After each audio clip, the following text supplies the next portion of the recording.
Hello, everyone. Welcome to the Packer Universe podcast. This is the first takeaway with Tay and Ren. We are in the waning moments of Sunday afternoon. We witnessed the comeback by the Green Bay Packers to beat the New Orleans Saints in the fourth quarter of the Packers' first home game of the 2023 season. I've got Ren on the line here, and wow, all you really needed to tune in if you're a Packers fan was that last 4 minutes of the game when they found what they needed the whole game, and it was that drive, that desire to actually produce and not make mistakes and actually get it done. Maybe this is a team that needs pressure to be put on Ren, but they sneak out a win 18-17.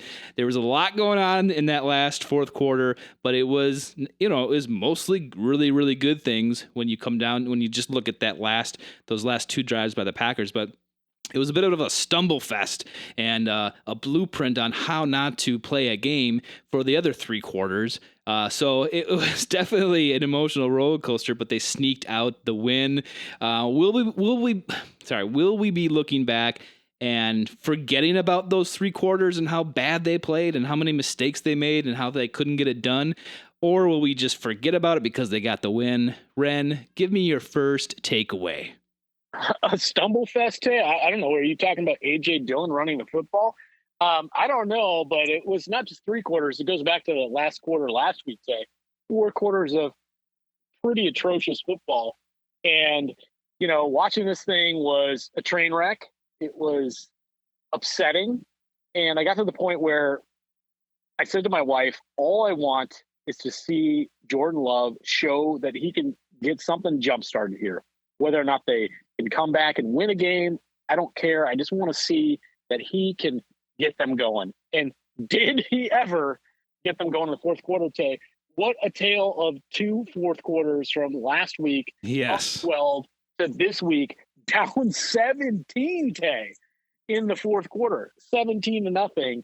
They go down, they kick that field goal, and you're like, I guess.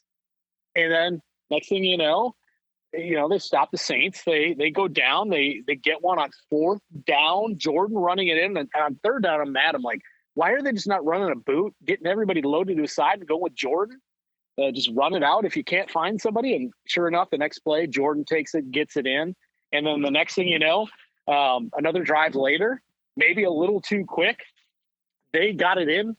And you're like, oh, my God, was that 2-point conversion like the most ballsy call ever? Yeah. They're up 18-17. Yep. You're like, oh, here we go. Can the defense stop them? They did Nope. not. They go down. They get the field goal unit ready for the Saints. I forget the Saints kicker's name. He's also a rookie, and he misses it. And I tell you what, Tay, the neighborhood heard me, heard my best impression of the old Ric Flair going woo as loud as possible.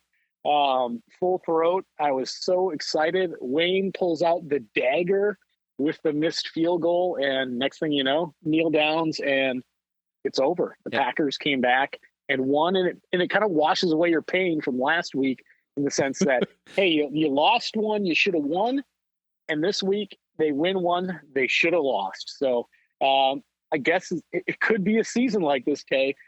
There's not a ton of stuff to take away from this one. I mean, the first thing, opening the game, I mean, you're missing Watson, you're missing Aaron Jones, you're missing David Bakhtiari, Jair Alexander. Ja gets scratched. Obviously, we knew Elton wasn't going to play. Devondre leaves to the blue tent. I think they lost Zach Tom in this game, Tay, which I hope that's okay. But my God, they're missing just super important cogs to this football team, and somehow they pull it out. We, as Packer Universe, just have to be elated on that. And most importantly, Jordan gets to check off the box, like Wayne and Larry are talking about. Does he get to check off the box in a fourth quarter comeback in miraculous fashion, get that one under his belt? And sure enough, he does. What an amazing game today. As far as the fourth quarter is concerned, everything else, I would call it the penalty game. Right. The Packers up to that point, I think they were averaging 8 penalties a game. They definitely blew that average out of the water in this one, but just did enough. And I have to say, I'm so pleased to see Jordan rally that football team, lead that football team to victory, because that is a huge, huge momentum builder for everybody in that locker room. And you could hear it in the post game. Just thrilled, elated with it. How about you, Tay? Oh yeah, I mean, I do want to kind of scrutinize this game a little bit coming in the next few days, and we'll talk about this more in our regular podcast that we put out midweek, where Ren and I sit down and talk for quite a bit about this. And this is going to be the topic of the conversation. Ren is what does this game kind of mean? Yes, they won, but did they really need to rely on Blake Grupe or Group? Like, did we really need to rely on a missed field goal to win this game? Yes, we put ourselves in position to actually, score more points than them. But I want to figure out, and I want to think about it more, is this just the Packers ironing out stuff?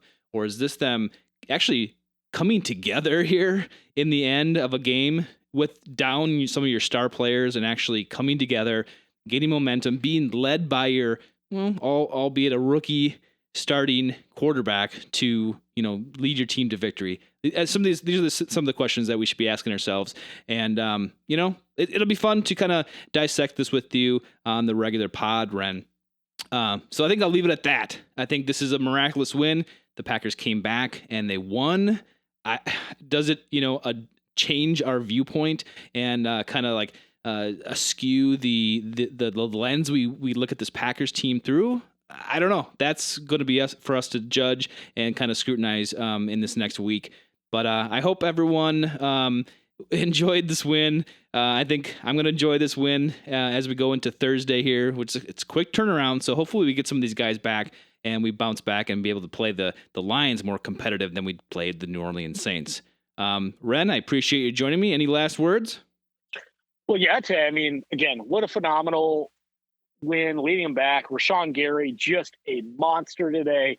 His 3 sacks certainly helped them at crucial times. Obviously, they knocked Derek Carr out of the game. Certainly, that maybe helped with keeping that Saints offense kind of not able to do much late in that game. And you hope come Thursday night, a lot of these guys that they did hold out, because they showed Aaron Jones and Watson run around on the sideline previous to the game. They look like they're ready to go, Tay. So hopefully you got a pretty full complement come Thursday night. We're going to have a lot more to talk about, but yeah, what a hell of a win, Tay. Awesome. Well, thanks for listening, everyone. We will talk to you very shortly in midweek fashion. Thanks for listening. Good night, universe.